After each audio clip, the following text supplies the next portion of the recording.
So my name is Reyna, and I work at My First Bitcoin as a director of education. We are a non-profit that was born in El Salvador. We developed programs and resources, open source resources to teach people the basics and introductory education about money and about Bitcoin in different languages. We have a light network that has spread, through I will say more than 50 countries in 70 projects. And we have also translated our programs into more than 15 languages.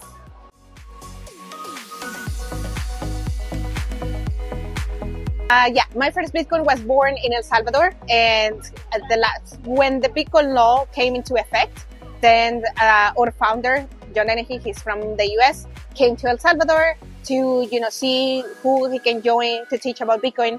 But when he realized that it was not project, then he started the project, and then more of us Salvadorians and other people joined. And right now, because of that's the beauty of open source, right? Because of open source and free, then more projects adapted, and then they wanted to learn more. So now we're expanding global because we see the need and the potential on the community. So I can say that El Salvador was kind of like a proof of concept. Well, we learned how to teach, we learned how to develop programs, we learned what works, what it doesn't, about meetups, about community, about grassroots. Now we're going to use those tools and use that learning to go global.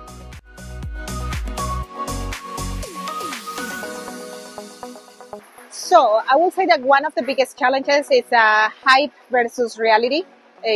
People get carry on the price going up, thinking that if you get into Bitcoin today, then you are rich tomorrow, which is not the thing.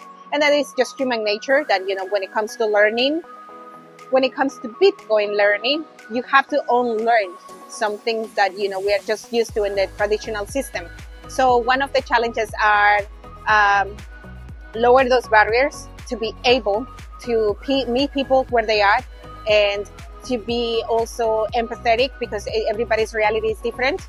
So one of our biggest opportunities as well for that, it is empowering more educators and in communities because context matters. So if I'm not going to come from El Salvador to teach someone in Hong Kong because I don't know what is happening here or the culture or anything, or vice versa. So I will say that one of the biggest challenges is finding more educators that want to do this as well, and opportunity at the same time. So, this global network and movement about Bitcoin spreads, bigger and faster. Yeah.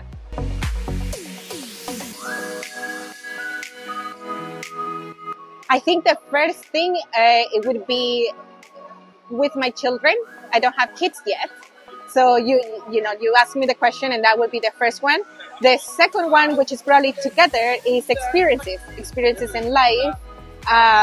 I am willing to sell or, use some of my Bitcoin that I've saved over the years to take my mom on a trip, for example, to take my dad on a flight that they've never been before. So that to me is all worth it because I am working really hard every day.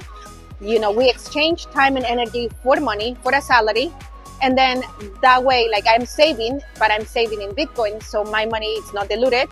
And in 3-4 years, I can save enough to, take my family on a trip. And that can be my children, their education and their future. And so, I'm building something for someone that I don't know yet. And then at the same time, you gotta live life. You're not gonna hold your Bitcoin until you're 70.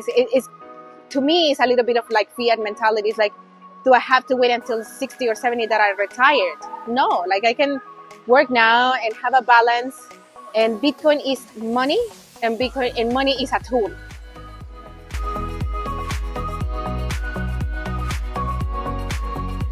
You can, look for us in X, My First Bitcoin _. And also you can find us at myfirstbitcoin.io.